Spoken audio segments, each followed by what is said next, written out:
ആറന്മുള പാർത്ഥസാരഥി ക്ഷേത്രത്തെ ഭക്തിസാന്ദ്രമാക്കി അഷ്ടമി രോഹിണി വള്ളസദ്യ. ശ്രീകൃഷ്ണ ജയന്തി നാളിൽ ക്ഷേത്രത്തിൽ വൻ ഭക്തജനത്തിരക്ക്. 52 കരകളിലെയും തുഴച്ചിൽക്കാരും ഭക്തജനങ്ങളും സദ്യയിൽ പങ്കെടുത്തു.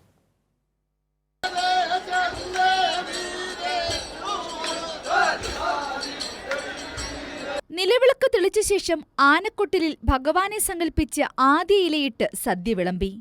തുടർന്ന് ഉദ്ഘാടകനടക്കമുള്ള വിശിഷ്ടാതിഥികളെ വഞ്ചിപ്പാട്ടിന്റെ അകമ്പടിയോടെ ക്ഷേത്രത്തിലേക്ക് സ്വീകരിച്ചു. രാവിലെ 11:30 കേന്ദ്ര സഹമന്ത്രി സുരേഷ് ഗോപി ഭദ്രദീപം തെളിയിച്ചാണ് ഉദ്ഘാടനം ചെയ്തത്.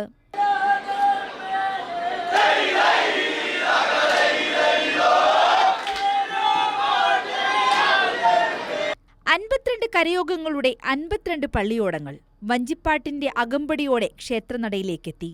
ഭഗവാൻ ശ്രീകൃഷ്ണന്റെ ജന്മനാളിൽ ഭഗവാനുമൊത്ത് അന്നമുണ്ണുക എന്നതാണ് വിശ്വാസം. അതിനാൽ തന്നെ ഭക്തർ ഇന്നത്തെ വള്ളസദ്യയെ പ്രസാദമായിട്ടാണ് കരുതുന്നത്.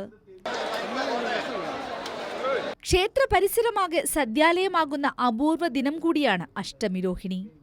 കൈരളി ന്യൂസ്, പത്തനംതിട്ട.